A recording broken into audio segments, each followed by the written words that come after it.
బెండకాయ వేపుడు చేస్తామండి. వేపుడు చేసేటప్పుడు బెండకాయ ముక్కలు శుద్ధలాగా అవ్వకుండా ముందు కోసేసి ఎండలో ఆరబెట్టుకోవాలండి. లేదంటే క్లాత్ వేసి ఫ్యాన్ గాలికి ఆరబెట్టుకోవచ్చు. మీకు టైం లేదనుకోండి, ఇలా దోశ పెనం వేడిగా ఉన్నప్పుడు దాని మీద వేసుకోసేపు ఉంటే జిగురంతా పోతుంది. అప్పుడు మీకు అంటే నేను ఇప్పుడే దోశ వేసి తీసేసాను, స్టవ్ ఆపేసాను, వేడిగా ఉంది అనేసి దీని మీద వేసాను. ముక్కల్లో ఉన్న జిగురు తడి ఏమైనా ఉంటే పోతే మనం ఇప్పుడు నూనెలో తాలింపు వేసుకొని కొంచెంసేపు మగ్గనిచ్చి ఉప్పు కారం వేసుకుంటే ఇష్టమంటే ఉల్లిపాయ వేసుకోవచ్చండి. బెండకాయ ఇప్పుడు రెడీ అండి. నేను దోశలు వేసి ఆపిన తర్వాత పెనం మీద వేడికి అలా వేసి అట్లా జిగురంతా పోవడానికి వేసాను.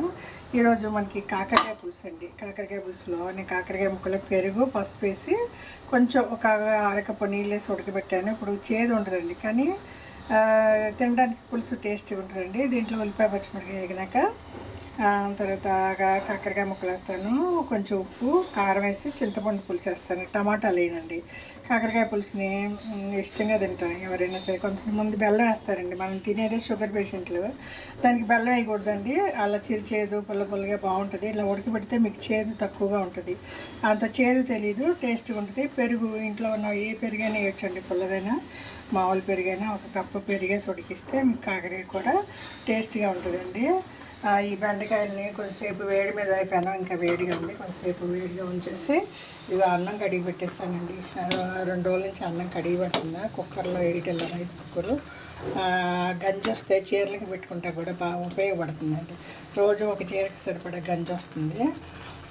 సరే అండి, కాటన్ చీరలు ఉంటే ఆ పని అయిపోతుంది.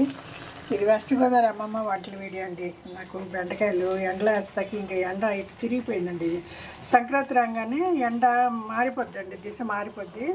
మాకు ఇదివరకు ఇంట్లో పడేది, ఇప్పుడు ఏంటో దిశ మారిపోయి ఇటు రావడం లేదు. సరే ఎండ ఎట్లాగో లేదనేసి దోశ పెనం మీద పని కానిచ్చేసాను. ఇప్పుడు నూనె పొయ్యి మీద పెట్టి బెండకాయలు ఏపుడు చేసేస్తాను, ఉప్పు కారం వేసి మగ్గనిచ్చి. తర్వాత ఇది పులుసు పెట్టేస్తానండి.